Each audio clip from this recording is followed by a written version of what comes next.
Okay, isang mapagpalang araw pong muli sa inyong lahat mga kamotor. Ito, isi-share ko nga pala sa inyo mga kamotor. Itong, bakit kaya hindi naman hinangin o kumpleto naman ang fluid kung bakit mahina ang kapit ng disc brake natin. Okay, ang preno ng motor natin. Sa mga hindi pa nakaka-experience mga kamotor, ito ipapakita ko sa inyo mga kamotor kung bakit mahina ang kapit o diin ng preno natin sa harap o sa likod. Bakit kaya?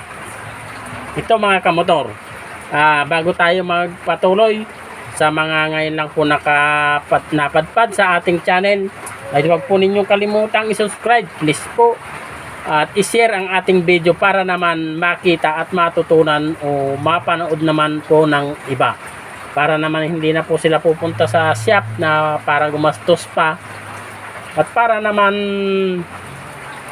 matuto sila. Okay mga kamotor, ito nga pala mga kamotor, itong binaklas nating brake master ng motor. Ito, unang-una mga kamotor, tingnan po natin yung dalawang butas na ito. Kailangan po mga kamotor, pag pinindot natin yung brake lever na ito ay nakikita natin gumagalaw-galaw yung piston po niya doon sa loob. Yan, kailangan po hindi po barado yan, kasi po mga kamotor, kahit na kumpleto ang fluid natin, kung barado po yung dalawang butas na yan ay useless po ang preno natin. Okay, pangalawa mga kamotor ay itong takip. Tinitinan nyo natin mga kamotor, parang kwansa, pero meron po siyang, ayan po, ayan, may butas po yan mga kamotor sa gitna. Ayan, tingnan rin po ninyo mga kamotor kung may bara o wala yang butas na yan, kasi pag nagbabawas po ang fluid, yan po ang daanan ng hangin papunta dito sa may takip. Ito mga kamotor ay walang butas talaga ito. Ito ay breather, para pag nagbawas ang fluid dito sa reservoir ay dadaan ang hangin dito sa butas na ito, saka dito sa may takip na ito. Tingnan po ninyo mga kamotor, itong loob nito meron po siyang giwang. Ito mga kamotor, yung daanan ng hangin. Ano ba? Ayun mga kamotor, yung tabi na yun. Ayun, doon po dadaan ng hangin. Pag ganyan po yan. Ayan, pag ganyan. May dadaan po ang hangin doon sa may butas na yun. Ang itsura po nito, itong cover po niya, ito pag uunti na ang fluid, ito po ang kusang bumababa o bumabaliktad yung kanyang. Ganyan po ang itsura niyan mga kamotor pag hirap nang walang cameraman. Pag walang fluid, gaganyan po yan. Ganyan po ang itsura niyan mga kamotor. Halimbawa na andito, ganyan mga kamotor, yan itsura niya pag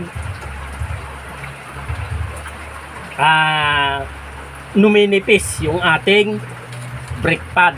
Kaya mga kamotor, halimbawa kung barado itong butas na ito po ang nagiging dahilan kung bakit mahina. Wala po siyang hihigupan ng hangin para bumaba po itong rubber boot na ito sa may master. Ibig sabihin, pag pinindot po natin yung clutch lever na ito, pag pinindot natin ito, hindi po papasok ang fluid doon sa loob, kasi nga walang hangin.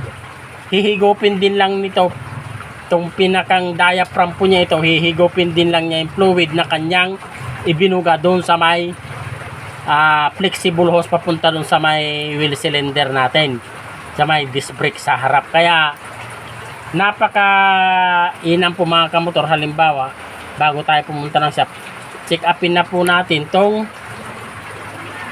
butas na ito. Yan,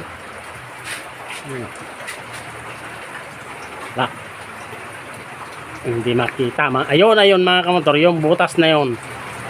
Okay, yun. Kasi nababarahan yan mga kamotor. Okay. Yan. Okay, ganyan ang itsura niyan mga kamotor. Ganyan. Okay, buksan ninyo mga kamotor kasi meron naman siyang screw bolt dito sa ibabaw.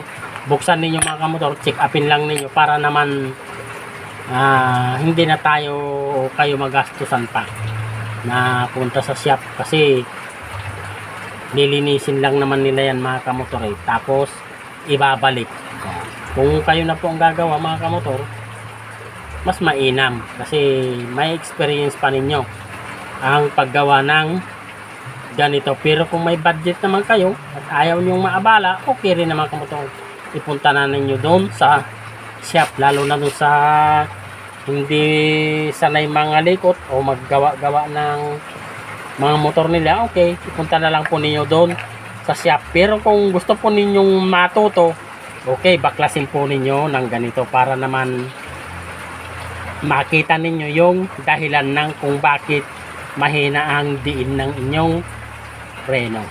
Okay, yun lamang po, at Diyos na at tiag nginakinyayo amin. Ako, salamat pong muli.